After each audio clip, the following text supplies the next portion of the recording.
السلام علیکم ورحمۃ اللہ وبرکاتہ۔ الحمد للہ رب العالمین، نحمدہ ونصلی علی رسولہ الکریم، اما بعد، قال اللہ تعالی فی شان حبیبہ ان اللہ وملائکتہ یصلون علی النبی یا ایھا الذین آمنوا صلوا علیہ وسلموا تسلیما۔ اللہم صلی علی سیدنا نبینا شفیعنا حبیبنا مولانا محمد وبارک وسلم۔ الحمدللہ ثم الحمدللہ۔ آج ہمارا یہ روزانہ کا 147واں درس ہے، یعنی 147، اور آج ہم سورہ بقرہ کی 238 اور 239ویں آیات کی تلاوت کا شرف حاصل کریں گے اور اس کا ترجمہ اور مختصر تفسیر بیان کریں گے۔ سماعت فرمائیے۔ فاعوذ باللہ من الشیطان الرجیم، بسم اللہ الرحمن الرحیم۔ حافظوا علی الصلوات والصلاة الوسطی وقوموا للہ قانتین فإن خفتم فرجالا أو ركبانا فإذا أمنتم فاذكروا الله كما علمكم ما لم تكونوا تعلمون۔ صدق اللہ العلی العظیم۔ آئیے اس کا ترجمہ سماعت فرمائیے کہ تمام نمازوں اور خاص کر درمیانی نماز کی پابندی کرو اور اللہ کے سامنے خاموش کھڑے ہوا کرو۔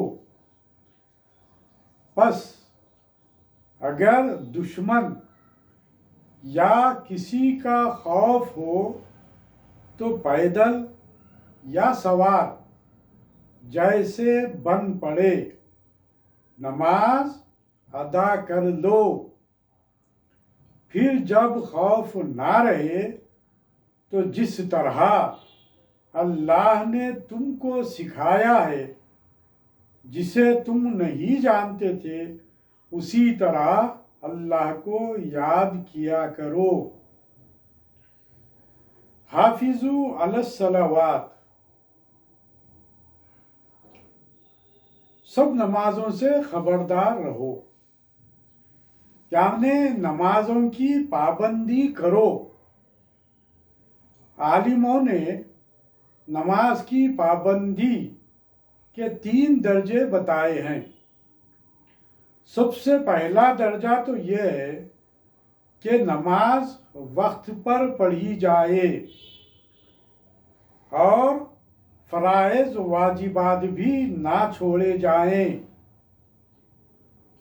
درمیانی درجہ یہ ہے کہ نمازی کا جسم ہر طرح پاک و صاف ہو، دل میں عاجزی اور انکساری ہو، سنتیں اور مستحبات کا پورا خیال رکھنا ہو۔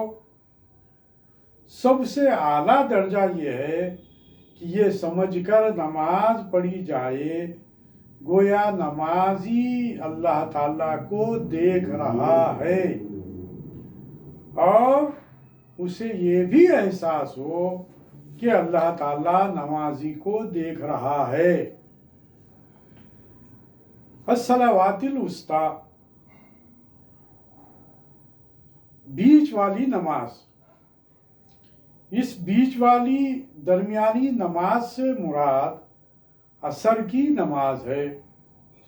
بعض عالموں نے اس سے نماز ظہر اور بعض نے مغرب اور بعض نے فجر بھی مراد لی ہے۔ اس کے تعلق سے انشاءاللہ تفصیلات آپ کے سامنے رکھے جائیں گے۔ قانتین ادب سے، یہ لفظ قنوت سے نکلا ہے، جس کے معنی دعا، خشوع و خضوع اور عاجزی و انکساری اور اطاعت و فرما برداری کے ہیں۔ پچھلی آیتوں میں بیویوں کے حقوق اور مطالبات کا ذکر چلا آ رہا تھا، اور آگے پھر یہی ذکر چلے گا بھی۔ درمیان میں نماز کے متعلق کچھ احکام آ گئے ہیں۔ اس سے معلوم ہوتا ہے کہ اسلام میں معاشرت و معاملت کے قانون و اخلاق کے مسائل عبادت سے الگ نہیں، اور شریعت میں اللہ تعالیٰ کے حقوق اور بندوں کے حقوق ساتھ ساتھ چل رہے ہیں۔ طلاق کے حکموں میں نماز کا حکم بیان فرمانے کی یہ وجہ بھی ہو سکتی ہے کہ انسان دنیا کے معاملات اور باہمی جھگڑوں میں پڑ کر کہیں اللہ تعالیٰ کی عبادت کو نہ بھلا دے۔ درمیانی نماز، عصر کی نماز کی تاکید اس لیے زیادہ فرمائی کہ اس وقت انسان دنیاوی کاموں میں زیادہ مشغول ہوتا ہے، اس لیے اس طرف توجہ دلائی گئی کہ دنیاوی کاموں میں مشغول ہو کر اللہ تعالیٰ کو بھول نہ جائے، بلکہ ذکر و عبادت بھی جاری رکھے۔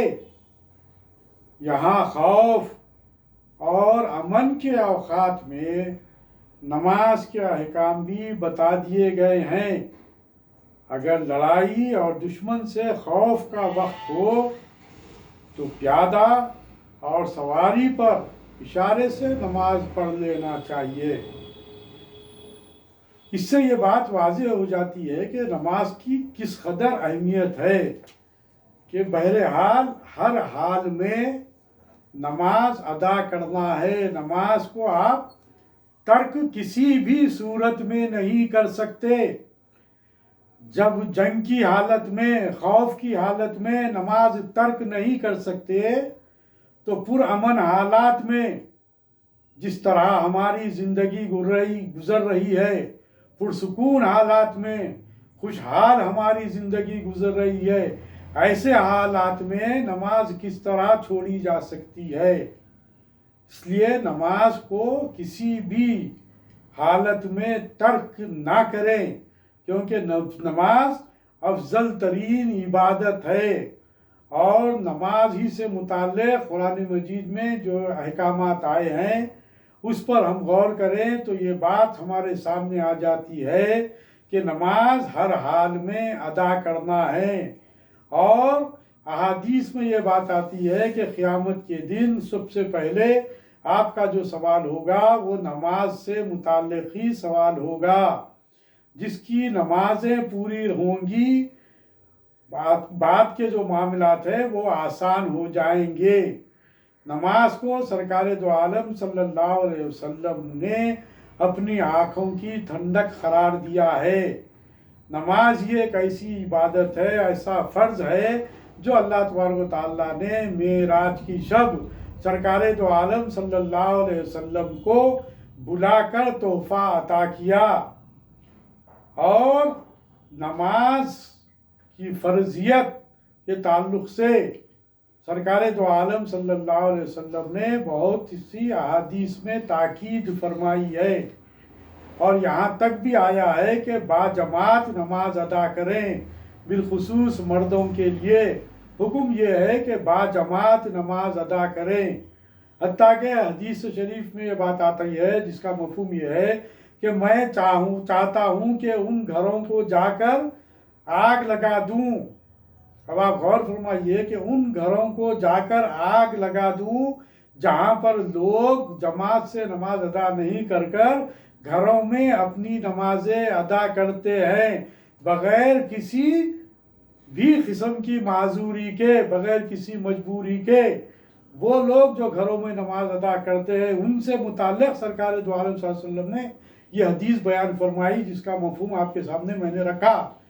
یعنی کہ گھر میں نماز پڑھ رہے ہیں۔ اب آپ اندازہ لگائیے کہ جو لوگ بغیر کسی معذوری کے، مجبوری کے اگر گھر میں نماز ادا کرتے ہیں تو ایسے لوگوں کے گھروں کو آگ لگا دینے کی بات سرکار دو عالم صلی اللہ علیہ وسلم نے کی، اور کہا کہ اگر مجھے اس بات کا خیال نہ ہوتا کہ گھروں میں معصوم بچے اور عورتیں بھی رہتے ہیں۔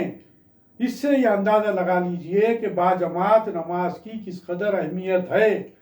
عام نماز جو گھر میں جو نمازیں دوسری جو نمازیں ہیں جو باجماعت ادا نہیں ہوتی، کسی وجہ سے نماز باجماعت ادا نہیں کر سکتے ہیں، تو اس سے باجماعت ادا کرنے والوں کے لیے 27 درجے زیادہ ثواب لکھا جاتا ہے۔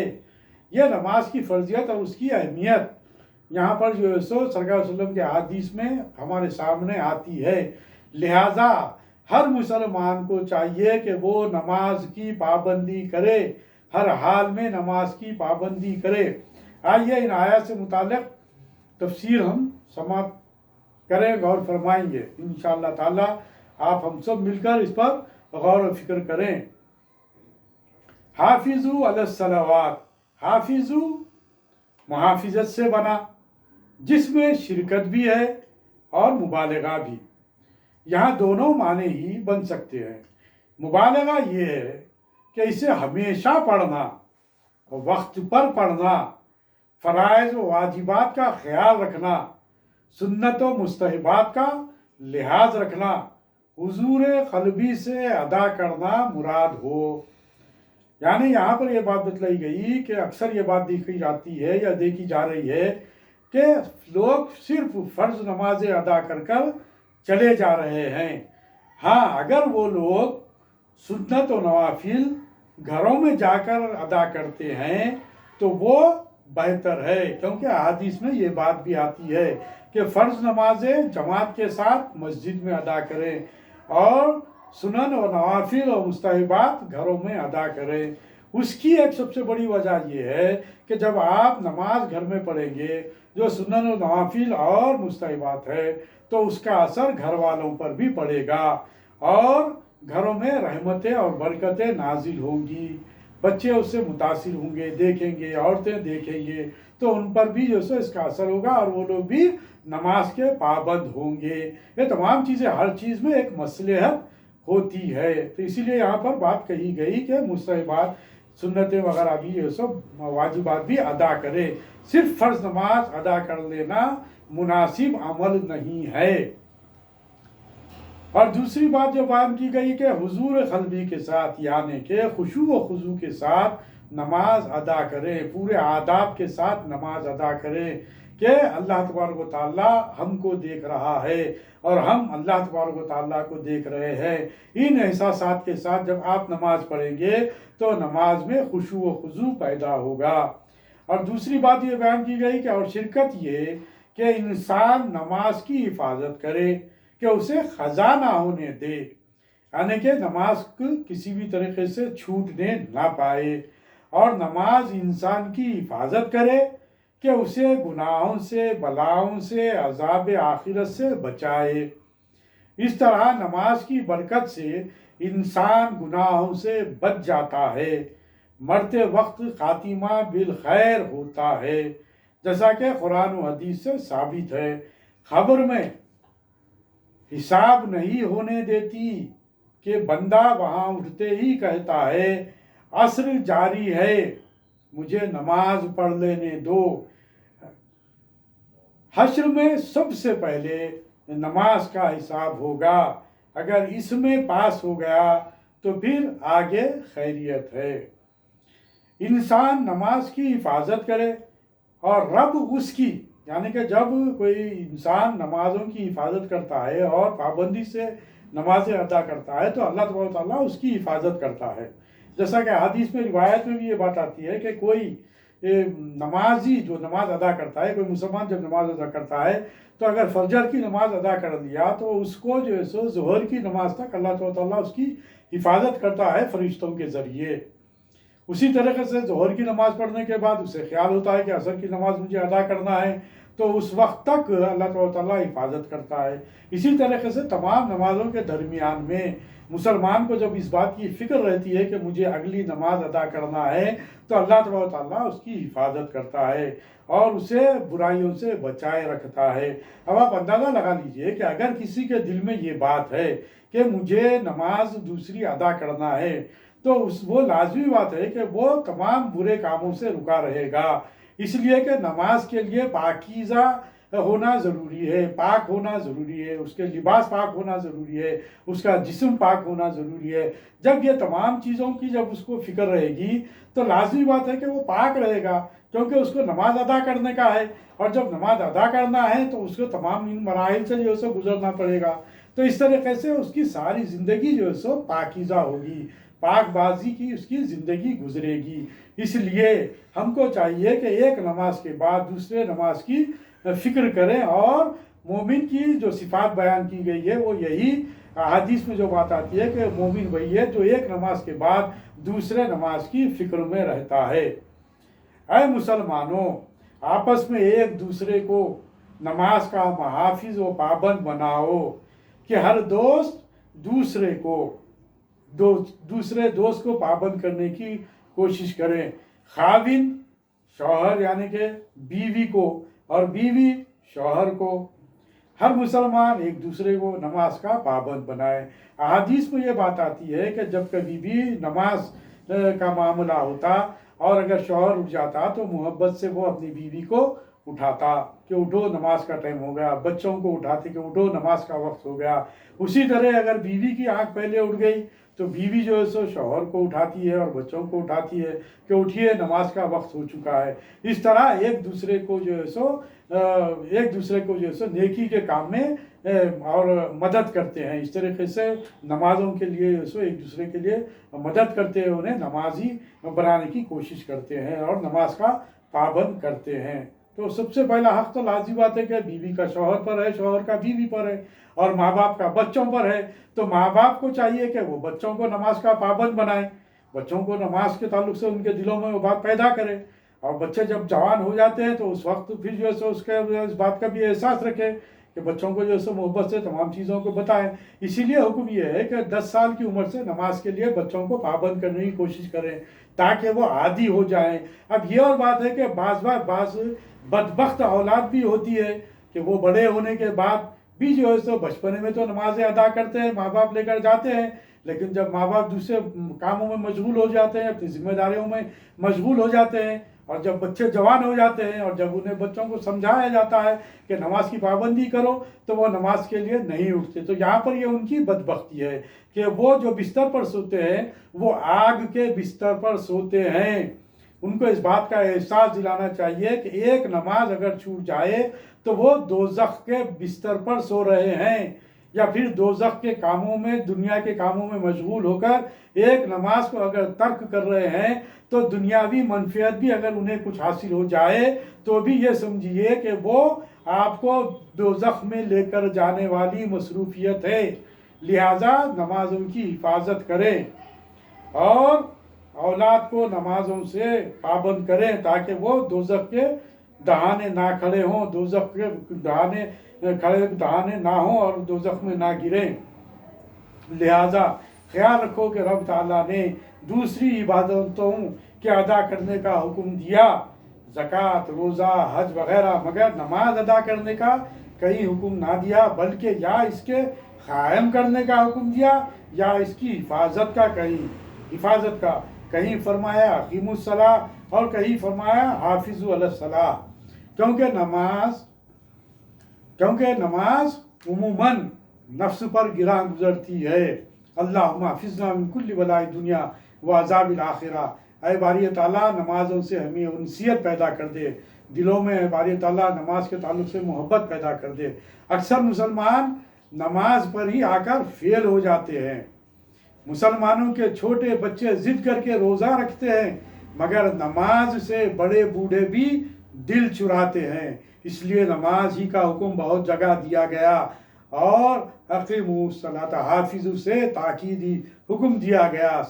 صلوات سے فرض نمازیں مراد ہیں، روح یعنی اے مسلمانوں تم نمازوں کی خوب پابندی کرو یا نماز کی تم حفاظت کرو اور وہ تمہاری یا تم نمازوں کی پابندی کرو اور رب تمہاری۔ والصلاۃ الوسطیٰ، وسطی اوسط کا مؤنث ہے، اوسط کے معنی بیچ والی کے بھی ہیں اور افضل کے بھی معنی آتے ہیں، اسی لیے جیسے قال وسطہم یعنی افضل تو ہم یا امتم وسطن، یہاں دونوں ہی معنی بن سکتے ہیں، یعنی بیچ والی نماز یا سب سے افضل۔ بعضوں نے کہا کہ اس سے نماز فجر مراد ہے، یعنی کہ بعض لوگوں نے نماز کی افضلیت کو بھی پیش نظر رکھ کر بعض علماء نے نماز فجر کی کو درمیانی اس نماز جو ہے قرار دیا، یعنی کہ اہمیت والی نماز یہاں پر قرار دی گئی، اس معنوں میں لے کر یہ نمازوں کا اظہار کیا جا رہا ہے کہ بعض لوگوں نے نماز فجر مراد لی ہے اور بعض کے نزدیک ظہر کی نماز ہے، کیونکہ ظہر کے ٹائم پر بھی اکثر لوگ مصروف رہتے ہیں، کاروبار میں اس میں مشغول رہتے ہیں، تو اس لیے ظہر کی نماز، اور بعض کے نزدیک مغرب، اور بعض کے خیال میں عشاء، بعض کے نزدیک جمعہ، بعض کے خیال میں نماز پنجگانہ۔ بہرحال یہ مختلف جو ہے علماء کرام کے یہ جو ہے ان کا اظہار خیال ہے، یہ اور ہر ایک کی اپنی جگہ فوقیت اور افضلیت ہے، مگر حق یہ ہے کہ اس سے نماز عصر مراد ہے چند وجہوں سے، اس کی وجہ چند وجہ جو عصر کی نماز کو اس کو فوقیت دی جاتی ہے، اس کی کیا وجہ ہے وہ یہاں پر بیان کی جاتی ہے کہ خندق کے جو غزوہ خندق کے موقع پر خندق کے دن حضور کریم صلی اللہ علیہ وسلم کی نماز عصر قضا ہو گئی، تو فرمایا آپ صلی اللہ علیہ وسلم نے کہ ان کفار نے ہم کو نماز وسطیٰ سے روک دیا۔ اس حدیث کو پیش نظر رکھتے ہوئے بہت سے صحابہ کرام نے نماز وسطیٰ سے مراد نماز عصر ہی کو لیے، چونکہ سرکار صلی اللہ علیہ وسلم نے اس بات کا یہاں پر اظہار فرمایا تھا۔ حضرت عائشہ صدیقہ رضی اللہ تعالیٰ عنہ کی قرأت میں اس کے بعد والصلاۃ العصر بھی ہے، وہ قرأت اس کی تائید کرتی ہے۔ حضرت علی رضی اللہ تعالیٰ عنہ، ابن مسعود رضی اللہ تعالیٰ عنہ، ابن عباس رضی اللہ تعالیٰ عنہ، ابو ہریرہ رضی اللہ تعالیٰ عنہ، امام نخعی اور خطابہ وغیرہ ہم رضی اللہ تعالیٰ عنہم کا یہی قول ہے، غرض کے جمہور صحابہ کا یہی فرمان ہے، یہی حنفیوں کا مذہب ہے۔ رب نے عصر کے وقت کی قسم فرمائی، یعنی والعصر ان الانسان لفی خسر، حدیث شریف میں ہے کہ جس کی نماز عصر رہ گئی، ذرا سماعت فرمائیے، غور فرمائیے حدیث شریف، اور سرکار دو عالم صلی اللہ علیہ وسلم کی ہر بات ہم کو سننا، ہر بات پر عمل کرنا ہمارے لیے لازم ہے۔ یہاں پر آپ صلی اللہ علیہ وسلم فرما رہے ہیں جس کے بارے میں کہ نماز عصر رہ گئی تو گویا اس کا مال و گھر بار برباد ہو گیا۔ آپ اندازہ لگائیے کس قدر اہمیت کی بات ہے کہ ایک نماز کے چھوٹ جانے پر آپ یہ کہہ رہے ہیں کہ اس کا گھر بار برباد ہو گیا، معلوم ہوا کہ اس کی بہت تاکید آئی ہے۔ نماز عصر میں دن رات کے ملائکہ جمع ہو جاتے ہیں کہ دن کے جانے نہیں پاتے اور رات کے آ جاتے ہیں، یہی وقت تجارت کے فروغ، سیر و تفریح اور کھیل تماشا کا ہے، اسی نماز سے غفلت کا خفی اندیشہ تھا، لہذا اس کی تاکید کی گئی۔ عصر سے پہلے دن کی دو نمازیں ہیں، ایک ناقابل قصر یعنی فجر اور دوسری قصری یعنی ظہر، اور اس کے بعد رات کی دو نمازیں ہیں، ایک غیر قصری یعنی مغرب، دوسری قصری یعنی عشاء، تو گویا یہ نماز بالکل بیچ میں ہے۔ مولا علی رضی اللہ تعالیٰ عنہ کی عصر کے لیے ڈوبا ہوا سورج واپس کیا گیا، جیسا کہ وہ روایت میں بات آتی ہے، حضرت علی رضی اللہ تعالیٰ عنہ کے زانوں پر جو ہے سرکار صلی اللہ علیہ وسلم اپنا سر مبارک رکھ کر نماز ادا کر رہے تھے کہ عصر کا وقت گزر رہا تھا، تو سرکار صلی اللہ علیہ وسلم نے پھر حضرت علی رضی اللہ تعالیٰ عنہ اپنے اس پہ اظہار کیا، تو سرکار صلی اللہ علیہ وسلم نے سورج کو جیسے واپس لوٹا دیا تھا۔ وہ پورا واقعہ آپ کے سامنے اس سے پہلے بھی نماز کے موقع پر بیان کیا گیا تھا۔ خبر میں نکیرین کے سوال کے وقت مردے کو وقت عصر محسوس ہوتا ہے تو وہ عرض کرتا ہے کہ مجھے پہلے عصر پڑھ لینے دو پھر سوالات کرنا، گویا اس نماز کی پابندی اس آخری امتحان میں مدد دے گی۔ اب آپ اندازہ لگا لیجئے کہ جس وقت فرشتے خبر میں آتے ہیں تو اس وقت مردے کو ایسا محسوس ہوتا ہے کہ وہ عصر کی نماز کا وقت ہے، اور جو نماز کا پابند رہے گا اس کے لیے وہ فوری نماز کے لیے وہ اٹھے گا، جب سے اٹھے گا تو اسے یہ خیال ہوگا کہ نماز عصر کا وقت جا رہا ہے، تو فرشتوں سے کہے گا کہ پہلے مجھے نماز پڑھ لینے دو، بعد میں پھر سوال کر لینا۔ تو یہ کیا ہے؟ یہ خود سب سے بڑی کامیابی ہے۔ اس طریقے سے یہ امتحان میں مدد دے گا، یعنی کہ اللہ تعالیٰ اس کی مدد کرے گا۔ تمام نمازوں کے اوقات محسوس ہے، عصر کا وقت غیر محسوس، لہذا اس کی پابندی ضروری ہے۔ اور ہم کو بہرحال ان تمام چیزوں سے یہ بات ہمارے سامنے آتی ہے کہ تمام نمازوں کے ساتھ نماز عصر کو ادا کرنا ہے۔ وَقُومُوا لِلَّهِ قَانِتِينَ، قوموا اسے نماز کا قیام مراد ہے، اور قانتین خنوس سے بنا، جس کے معنی ہے خاموشی، سکون، خشوع و خضوع اور اطاعت۔ رب فرماتا ہے وَيَخْرُجْ مِنْكُنَّ لِلَّهِ وَرَسُولِهِ، نیز فرماتا ہے فالصالحات قانتات، یعنی سارے معنی درست ہیں۔ حضرت زید بن ارقم فرماتے ہیں کہ ہم پہلے نماز میں بات چیت کر لیا کرتے تھے، اس آیت کے آنے سے خاموشی کا حکم ہوا۔ بعض نے فرمایا کہ قنوت بمعنی دعا ہے، امن ہوا قانتون آنا اللیل، یعنی نماز میں اللہ کے حضور باادب خاموشی، عاجزی و انکساری کے ساتھ عاجزی و ظاہری کرتے ہوئے کھڑے رہو، چونکہ بعض صورتوں میں نماز میں قیام فرض نہیں، جیسا کہ ڈر اور خوف کا ماحول رہتا ہے، یعنی کہ جنگ کا ماحول ہے، تو اس وقت کھڑے ہونا مشکل ہوتا ہے۔ تو ایسے موقعوں پر جو ہے سو آپ جس حالت میں رہے، جس حالت میں بھی رہے، آپ نماز ادا کریں، یعنی کہ بیٹھ کر نماز ادا کر سکتے تو بیٹھ کر نماز ادا کریں، لیٹ کر ادا کر سکتے ہیں تو لیٹ کر ادا کریں۔ بہرحال بعض مجبوریوں کی حالت میں ہے، مگر یہ ہے کہ نماز آپ کو ادا کرنا ہے۔ فَإِنْ خِفْتُمْ فَرِجَالًا أَوْ رُكْبَانًا، خوف سے دشمن یا درندے وغیرہ کا وہ ڈر مراد ہے جس سے قبلہ رو ہو کر کھڑے ہو کر نماز ادا نہ کی جا سکے۔ رجال رجل کی جمع ہے، اس کے معنی ہے پیروں پر رہنے والا، خواہ چلتا ہو یا کھڑا ہو۔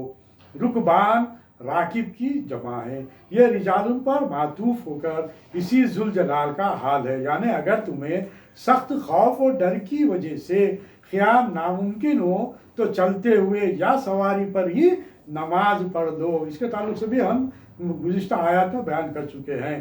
خوف بہت قسم کے ہیں، بعض خوف وہ ہیں جن سے تیمم جائز ہو جاتا ہے، جیسے پانی پر دشمن یا درندہ ہو، جیسے کربلا میں امام حسین کو کہ سامنے دریا فرات تھا، لیکن دشمن یعنی کہ لوگ اس پر قابض تھے، تو آپ جو ہے سو تیمم کر کے نمازیں ادا کرتے تھے۔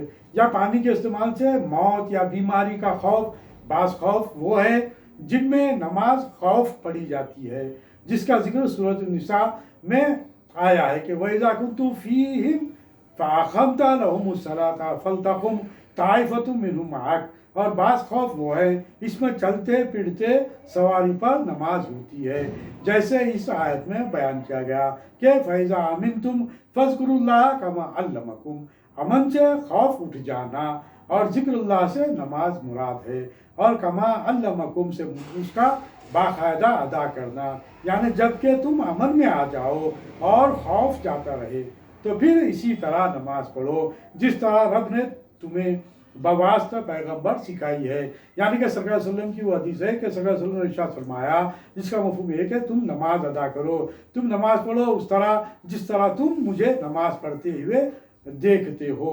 اور اس کے بعد جو ہے صلی اللہ علیہ وسلم کے ذریعے وہ تمام نماز کی تمام چیزیں جو ہے صحابہ کرام نے سیکھی، اور صحابہ کرام کے ذریعے وہ ہمارے تک پہنچی، اسی طرح ہم کو نماز ادا کرنا ہے۔ ما لم تکونوا تعلمون، یہ علمہ کا مفعول ہے، یعنی رب نے تم کو ساری وہ باتیں سکھائیں جو تم نہ جانتے تھے۔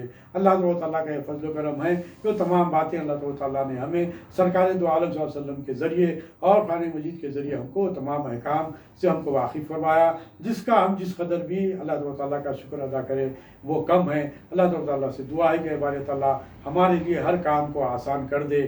ربنا آتنا من لدنک رحمۃ وہیئ لنا من امرنا رشدا، اے اللہ ہم کو نمازوں کا پابند بنا دے، اے اللہ ہم پر رحم و کرم کا معاملہ فرما۔